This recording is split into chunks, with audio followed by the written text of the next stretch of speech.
안녕하세요. 하나자산운용의 최영진 본부장입니다. 연초에 코로나 위기의 성격과 파급 효과 그리고 변화에 대한 우리의 대응에 대해서 현호석 전 경제부총리님을 모시고 대담을 나눈 바 있습니다. 오늘은 다시 한번 현호석 전 경제부총리님을 모시고 포스트 코로나 시대의 정책 환경의 변화와 이에 따른 우리의 대응 방안은 무엇인지 함께 나눠보도록 하겠습니다.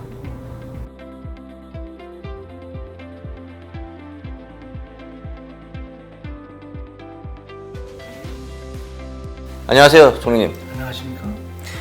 저희가 연초에 글로벌 서핑으로 한번 총리님 모시고 한번 이야기를 나눠봤습니다. 글로벌 팬데믹 이후의 경제 상황. 그때만 해도 사실은 이제 막 미국의 바이든 대통령이 당선이 돼서 집권 시작하기 전이었고 해서 상반기 그리고 이제 3, 4분기에 접어들면서 짧은 기간이지만 또 글로벌 경제에도 많은 변화가 있었던 것 같습니다. 또 우리나라는 내년에 이제 대선이 있어서 통상 이렇게 선거 처리되면 경제 용어 중에 하나인 그 이름을 따서 누구누구 노믹스라는 이런 경제 정책 슬로건이 나오지 않습니까? 예를 들면 뭐 DJ 노믹스, 또 미국에서는 뭐 바이든 노믹스, 뭐 이런 형태로 경제 정책에 대한 청사진이 선거 때면 제시되는데, 우리의 경우에 포스트 팬데믹 시대에 새로운 대통령 경제학을 이 경제학에는 무엇이 포함되는 게 좋을지 우리 부총리님이 한번 고견을 여쭤보도록 하겠습니다. 우선 저는 그런 생각을 해봅니다. 이게 그러면 앞으로 우리 이런 팬데믹 시대에, 팬데믹 이후에 그럼 어떠한 그 프레지던트 노믹스가 바람직할 것인가? 물론 이제 여러 가지 견해가 있을 수 있는데요. 저는 우선 그 전제로 우선 이러한 프레지던트 노믹스 또는 경제 정책에 대한 청사진을 만들 때는 조금 추상적인 얘기입니다만 미움과 향수를 버려야 된다 이렇게 얘기하고 싶습니다. 조금 다른 얘기일지 모르겠는데요. 쉽게 말씀드리면 미움을 버려야 한다는 것은 너무 이념에 집착하지 말라는 얘기고요. 또 하나 향수를 버려야 한다는 얘기는 너무 과거의 성공 또는 과거의 전략에 집착해서 미래를 보지 못하는 우를 범해서는 안 된다. 그런 측면에서 저는 우선 그 미움과 향수를 버리고 좀 미래지향적인 청사진이 됐으면 좋겠다 하는 먼저 바람을 피력하고 싶습니다. 사실 부총리님과 생각의 결을 같이 하는 분들이 상당히 많을 거라는 생각을 합니다. 과거의 어떤 성공 사례 혹은 과거의 그런 업적에 너무 얽매여서 우리가 오늘 혹은 미래를 발목 잡는 그러한 또 모습도 어리석은 게 아닌가라고 생각이 드는데, 총리님께서는 지금 앞에서 말씀 주신 이런 프레지던트 노믹스에 담아야 될 경제적 출발점은 어디에서 찾는 게 좋을지 견해를 좀 주시면 좋을 것 같습니다. 지금 뭐 대단히 중요한 지적을 해주셨는데요. 우리가 이제 정책을 하는 데 있어서 늘 어떻게 보면 우리 다음 세대를 위해서 미래지향적인 정책을 세워야 된다 하는 것을 많이 얘기합니다. 근데 그렇게 하기 위해서는 우선 우리 현재에 처해 있는 경제 환경의 변화를 잘 읽어야 할 것 같습니다. 그래서 뭐 여러 가지 그 경제 환경의 변화를 우리가 나열할 수 있는데, 저는 뭐 한 5가지 정도의 경제 환경의 변화가 팬데믹 이후에 경제 환경의 변화로 두드러지지 않을까 생각이 됩니다. 그 첫 번째는 과거의 그러한 그 경제 정책, 그것은 뭐 우리나라의 경우나 아니면 선진국의 경우나 마찬가지인데요. 과거의 경제 정책보다 훨씬 더 경제 정책의 포용성을 아마 강조하게 되는 그러한 시대 정신이 지배하지 않을까 그런 생각이 듭니다. 우리가 뭐 돌이켜보면 영국의 대처 수상이나 또는 그 레이건 대통령 같은 때는 소위 자유시장 경제가 상당 부분 자원부여 부분을 효율적으로 해서 결국 성장을 촉진하고, 또 어떻게 보면 그것이 상당 부분 그 많은 그 사람들한테 경제 부흥에 도움이 된다고 그렇게 생각이 됐는데, 이제는 오히려 보다 많은 사람들을 포함하고 또 보다 많은 사람들에게 혜택을 함께 누릴 수 있는 정책이 무엇인가, 그것을 고민하는 것이 첫 번째 그런 경제 환경의 변화다 이렇게 생각할 수 있고요. 두 번째는 이 기업의 변화도 상당히 우리가 있습니다. 그러니까 과거에는 기업이 어떻게 보면 이윤 추구를 위해서 우리가 글로벌 공급 체인이라는 것에서도 느낄 수 있지만 굉장히 공격적인 그러한 전략을 채택했다고 볼 수 있는데요. 이제는 오히려 우리가 최근에 그 팬데믹에 의해서 보듯이 또는 그러한 그 지정학적인 위험에 대한 대응에서 보듯이 기업도 이제는 한편으로는 효율성도 추구하지만 한편으로는 안전성도 상당히 고려하는 기업 전략을 택할 수밖에 없다 하는 것이 두 번째 경제 환경의 변화고요. 세 번째는 뭐 자주 강조됩니다만 기업의 사회적 책임에 대한 것이죠. 그래서 최근에 뭐 ESG라는 것이 유행어처럼 되어 있지 않습니까? 그러니까 기업이 과연 과거처럼 주주 중심의 그러한 기업의 하나의 그 체제를 유지할 것이냐 아니면 또는 뭐 더 나아가서 이해 당사자도 고려한 하나의 경영으로 전환할 것이냐 뭐 여러 가지 논란이 지금도 진행됩니다만 적어도 기업이 사회적 책임을 강조하는 추세는 앞으로도 지속될 것이다 이렇게 보고요. 그 다음에 이제 또 하나 그 중요한 그 변화는 정부의 역할입니다. 그러니까 과거에는 그 기업, 소비자 이게 독립된 주체로서의 하나의 경제 활동을 영위했다면 이제는 정부도 어떻게 보면 이러한 독립된 주체들과 함께 협력해서 경제 활동에 영향을 줄 수밖에 없다. 이런 상황에 아마 새로운 상황이 전개될 것 같습니다. 이러한 것은 우리가 백신 개발에서 보듯이 결국 정부의 어떤 백신에 대한 수요를 확보해 주니까 백신에 대한 연구 개발이 촉진하는 것이 하나의 중요한 이해가 되겠죠. 그래서 정부의 역할에 대한 변화도 우리가 예상할 수가 있습니다. 그리고 마지막으로 그 국제 경제에 있어서 이 중국의 위상이죠. 뭐 다 아시다시피 그것이 트럼프 또는 그 행정부 시대나 아니면 지금의 바이든 행정부 때나 여전히 미중 간의 갈등은 상당히 광범위하게 전개되고 있습니다. 그래서 그것이 통상에서 시작해서 나아가서 금융이라든지 또는 기술 개발 또는 안보 여러 가지 문제에 걸쳐서 민중 간의 갈등이 첨예화되고 있습니다. 그래서 우리 경제도 이러한 국제 경제의 어떤 지정학적인 변화 속에 있기 때문에 그러한 것을 전제로 해서 아까 말씀드린 프레지던트 노믹스의 청사지를 만들어야 된다. 그렇게 생각하고 있습니다.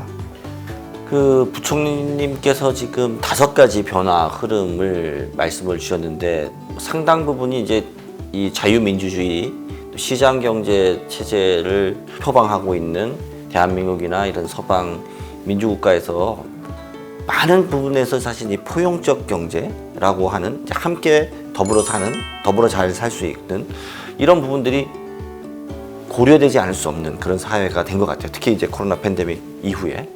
그리고 지금 사실 뭐 GS그룹에서 ESG 위원장님도 맡고 계시는데 저희도 사실은 ESG 위원회도 만들고 이게 사실 기업의 문제가 아니라 사실은 이제 국가 차원에서 또 전 세계 인류 공통의 어떤 지속 가능한 지구, 지속 가능한 인류라는 관점에서도 말씀 주신 이런 변화의 흐름은 매우 중요하다고 생각이 듭니다.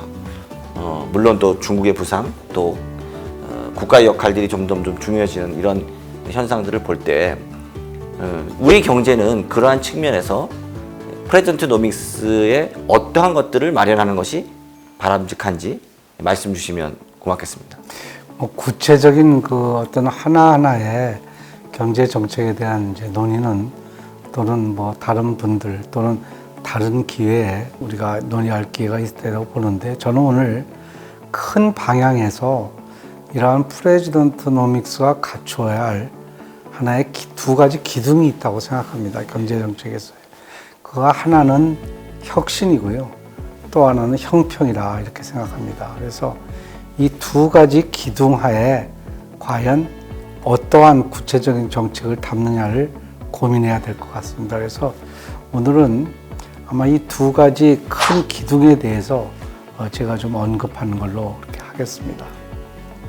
먼저 그 혁신이라는 측면에서 보면 제일 먼저 떠오르는 것이 연구 개발이겠죠. 그래서 우리가 과거하고 달리 과거에는 주로 우리가 이 노동 집약적인 성장에서 이제는 완전히 거의 기술 집약적인 것으로 넘어왔지 않습니까? 그래서 연구 개발 투자가 우리 경제를 견인한다 하는 데는 아무도 부인할 수 없을 겁니다. 그러면 어떻게 앞으로 연구 개발을 할 거냐 하는 점에서 제가 몇 가지 좀 말씀을 드리면, 이 첫 번째는 이제는 연구 개발이라는 것이 단순하게 과학 기술뿐만 아니라 인문학이라든지 또는 디자인이라든지 또는 여러 가지 분야를 함께 어울러야지 어떤 의미에서는 진정한 의미의 기술 개발이 이루어지는 겁니다. 우리가 AI에서를 활용하는 것 보듯이 거의 모든 분야에서 지금 AI가 활용되고 있지 않습니까?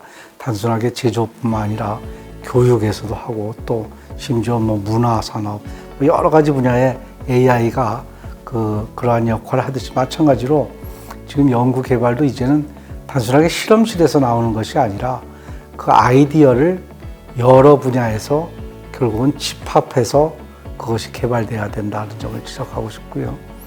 그다음에 또 하나는 이 단순히 연구 개발은 만드는 또는 개발하는 데만 초점을 둘 게 아니라 그러한 연구 개발에 대한 수요가 또는 누가 그 연구 개발을 필요로 할까 하는 것을 고려해야지 어떤 의미에서는 상생적으로 연구 개발이 더 촉진될 수 있다고 봅니다.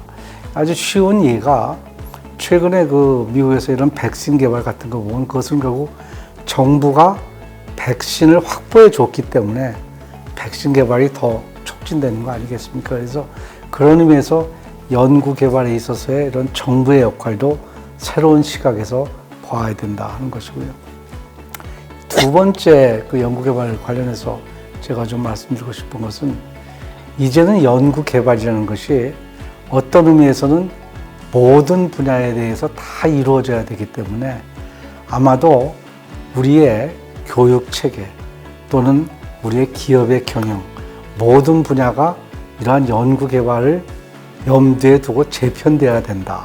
그런 생각이 듭니다. 그러니까 앞으로 이러한 모든 면에 있어서 심지어 초등학생들도 이제는 어떤 의미에서는 AI에 익숙해야지 결국은 그것이 더 나아가서 생산성과 연결되고 그것이 더 나아가서 결국은 우리의 새로운 성장 잠재력으로 탈바꿈할 수 있는 거죠. 그래서 그런 의미에서 연구개발의 확산이 굉장히 중요하다는 거고요. 끝으로 연구개발 관련해서 한 가지 좀 언급해드리고 싶은 것은 결국 이제 연구개발 전략이 아주 효과적인 전략이 필요한데 그렇게 하기 위해서는 연구개발 전략에 대한 신뢰성이 있어야 됩니다. 그것은 뭐냐면 상당히 일관된 연구개발 정책을 추진해야지 연구개발에 관련된 종사자들이 그러한 일관된 정책에 맞추어서 좀 더 나은 또 좀 더 업그레이드된 연구개발에 몰두할 수 있지 않을까 하는 생각이 듭니다.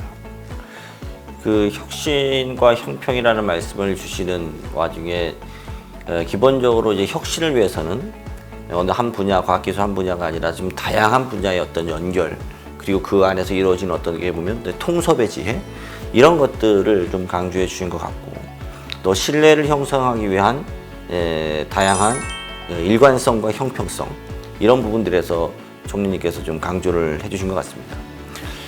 또 하나의 좀 중요한 문제는 이 사회적 불균형 문제가 아닐까 싶습니다.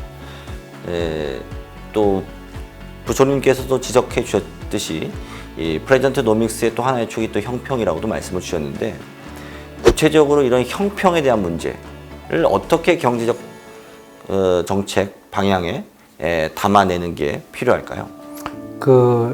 이제 형평이 혁신하고 함께 또 하나의 중요한 축인데요. 대단히 어려운 문제고 여러 나라에서 지금 고민을 많이 하고 있습니다. 그런데 저는 이제 그러한 형평을 위한 하나의 정책을 마련하는 데 있어서 우리가 몇 가지 좀 출발선상에서 한번 깊이 생각해 볼 필요가 있다 하는 점이 있습니다. 그 첫 번째는 뭐냐면요. 우리가 과거에는 성장을 하면 불가피하게 불균형은 불가피하다 하는 그런 인식이 있었던 것을 부인할 수 없습니다. 그것이 60년대, 70년대, 80년대까지 그래서 성장이냐 형평이냐 이분법적인 그런 사고를 많이 하게 됐는데요. 우선 그 성장에 있어서의 불균형이 수반될 수밖에 없다 하는 인식을 바꿔야 될 것 같아요. 앞서 우리가 처음에 우리가 시작할 때 우리가 같이 논의했지만 정책의 제일 중요한 지금 우선적인 그런 중요한 정책의 변화 중에 하나가 포용성 아닙니까? 그래서 늘 경제 정책을 하는 데 있어서는 이러한 형평을 고려한 정책이 되어야 한다는 인식이 하에 경제 정책이 이루어져야 될 것 같습니다. 그래서 이러한 프레지던트 노믹스도 이제는 과거하고 달리 앞서 말씀드려도 포용성을 강조하는 그러한 정책 하에 경제 정책이 수행돼야 한다는 것을 먼저 말씀드리고요. 두 번째, 이것도 많은 이제 학자들의 논의 중에 지적된 건데요. 가장 어떻게 보면 확실하고 또 가장 중요한 그러한 형평 정책은 결국 일자리의 창출입니다. 그러니까 좋은 일자리를 많이 만들어내는 것이 대단히 중요합니다. 이것은 과거나 앞으로나 또 앞으로 있을 미래에도 전 변화가 없다고 생각하는데요. 그럼 어떻게 좋은 일자리를 만들어야 할지 큰 숙제인데요. 여전히 제일 중요한 역할은 기업이 한다고 봅니다. 그러니까 기업이 좋은 일자리를 창출하기 위해서 투자도 하고 또 고용도 많이 하고 또 늘 기술 개발과 함께 새로운 일자리를 창출하는데 노력을 해야 될 것 같습니다. 그래서 그런 의미에서 정부건 또는 일반 국민이건 기업에 대한 시각이 대단히 중요합니다. 그러니까 기업은 어떤 의미에서는 앞서 말씀드린 포용성에 크게 기여하는 역할을 한다는 인식이 있어야 되고요. 또 정부도 기업과 관련된 정책에서는 늘 기업의 역할을 통해서 앞서 말씀드린 대로 형평을 개선할 수 있다 하는 인식이 먼저 그 근저에 깔려 있어야 된다고 봅니다. 그리고 이제 마지막으로 이제 많은 경우에 구체적으로 이렇게 좀 어긋난 불균형을 시정하는 이제 정책들을 많이 채택하게 되는데요. 저는 조금은 다른 시각에서 이러한 소위 말해서 재분배 정책을 둘로 구분해 보려 합니다. 하나는 사후적인 재분배 정책이고요. 또 하나는 사전적인 재분배 정책인데요. 사후적인 재분배 정책은 많은 분들이 아시는 바와 같이 무슨 상속세라든지 아니면 또 누신 과세라든지 아니면 최근에 많이 논의되는 부동산세 이런 조세라든지 또는 이전 지출을 통해서 사후적으로 소득 분배가 당초보다 좀 개선된 형태가 되게끔 고쳐주는 것이 사후적인 재분배 정책이고요. 거기에 비해서 사전적인 재분배 정책은 이렇게 사후적으로 교정되기 이전에 소득 자체를 어떻게 보면 좀 바람직한 소득 분배 형태의 모습을 갖게 만드는 겁니다. 그것이 첫 번째는 당연히 좋은 일자리를 제공해서 소득을 제공하고 또 어떻게 보면 어떤 공정한 교육의 기회를 제공해서 그 사람으로 하여금 생산성을 높여서 또 소득의 창출할 기회를 더 마련하는 거죠. 근데 여기에 추가적으로 최근에 많이 논의되는 것이 소위 기술 개발과 관련된 일자리의 창출입니다. 그러니까 그게 뭐냐면 기술이 많이 발달하다 보니까 일자리 장치가 없어질 가능성이 상당히 많습니다. 그래서 과연 그랬을 때 그러면 그렇게 이러한 경제 사회에서 어떻게 보면 뒤처지는 사람들을 어떻게 보호할까 하는 것이 이제 많은 논의인데요. 그 중에 이제 대표적인 논의가 소위 기본소득에 대한 논의도 있고 사회보장제도의 재편도 있고 여러 가지 논의가 있습니다. 그래서 이러한 앞서 말씀드렸듯이 조세 등을 통한 사후적인 재분배 정책과 병행해서 이제는 사전적인 재분배 정책에도 상당한 그 분석과 또 관심이 있어야 되지 않을까 그런 생각이 듭니다. 특히 이제 양극화 문제 또 불평등 문제에 대한 여러 가지 해법이 있지만 결국은 어떻게 이 자원을 한정된 자원을 효율적으로 분배할 것이냐 그런 의미에서 가장 중요한 것은 어쨌든 기업의 역할 그리고 양질의 좋은 일자리를 창출을 함으로 인해서 사실상 사후적인 재분배보다는 사전적으로 소득이 증대돼서 그런 재분배 문제가 해결될 수 있도록 어떻게 보면 전략적 경제정책의 어떤 방향성을 잡아가는 게 중요하다는 말씀으로 좀 요약이 될 것 같고요. 네, 그리고 총리님, 저희가 이제 코로나 사태가 계속 진행되는 와중에도 미국과 중국 간의 갈등은 점점 심화되고 있습니다. 특히 이제 보통 미국과 중국의 어떤 관계를 과거에는 어떤 지속적인 협력과 갈등이라는 그 표현을 좀 썼었는데 어떻게 보면 요즘은 이 협력은 좀 사라지고 이 갈등만 남은 것 같은 형국으로 지금 점점 악화되는 게 아닌가. 이게 갈등이 아니라 소위 좀 격돌하는 게 아닌가라는 생각들도 많은 분들이 하고 있거든요.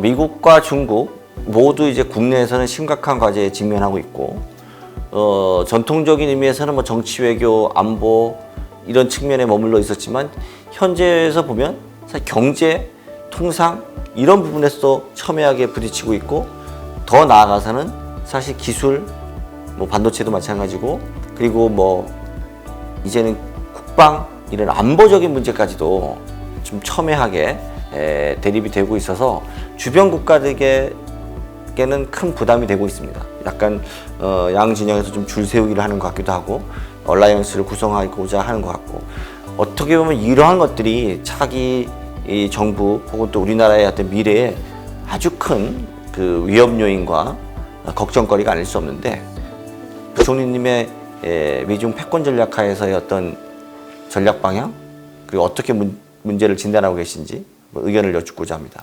뭐 잘 아시다시피 우리나라는 이게 그 경제뿐만 아니라 안보 여러 가지 측면에서 뭐 지정학적인 그러한 영향 속에 있는 나라인 건 틀림이 없습니다. 그런데 이제 그런 의미에서 어떤 지정학적인 경제 또는 어떤 안보 질서가 보다 안정적인 상황에 있으면 우리나라의 경우도 그러한 환경이 상당히 유리한 환경으로 작용하겠지만, 최근의 추세를 보면 상당히 걱정되는 측면이 많습니다. 지금 그 본부장님께서 말씀하셨듯이 그 미중 간의 이제 갈등이 그 경제적인 분야, 그러니까 통상이라든지 무슨 금융이라든지 이런 분야를 넘어서 기술 또는 안보, 나아가서 이제는 체제에 대한 하나의 논쟁으로 비춰지고 있습니다. 그러니까 그 중국은 여전히 국가 자본주의 이런 측면에서 상당히 정부 주도의 그러한 전략을 하고, 또 그러한 전략을 바탕으로 해서 그 기술 개발을 통해서 미국을 뛰어넘겠다 하는 전략을 하고 있고요.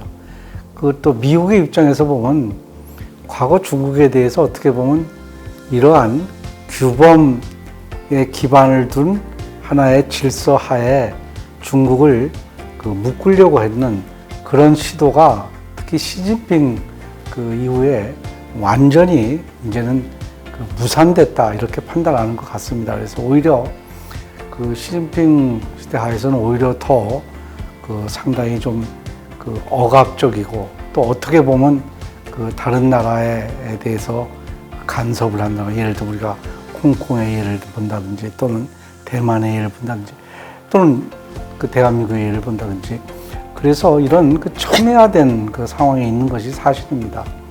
그래서 앞으로 그 한국으로 볼 때는, 대한민국으로 볼 때는 우리가 결국은 중국이라는 어떻게 보면 경제 대국과 또 미국이라는 현재의 국제 질서의 헤게모니를 가지고 있는 그러한 양국의 어떠한 정책을 또는 양국 간의 관계를 잘 유지하는 것이 대단히 중요하다. 이것은 단순하게 안보뿐만 아니라 경제에서도 중요하다.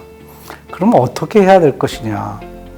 저는 이런 생각이 듭니다. 그러니까 우리가 아직도 민주주의, 시장경제 또는 인권 이러한 가치 기반을 둔 그러한 질서 속에서 우리가 지정학적인 위치를 점하고 있기 때문에 대중 관계에 있어서도 미국과의 그러한 어떤 의미로 보면 동맹 체제를 그러한 가치 중심적인 또는 가치에 기반을 둔 그러한 체제하에서 유지하되 또 중국과는 경제적인 측면에서는 어떻게 보면 양자가 서로 또 피할 수 없는 파트너이기 때문에 그런 관계를 잘 활용하는 지혜를 발휘할 수밖에 없다. 그런 생각이 들고요.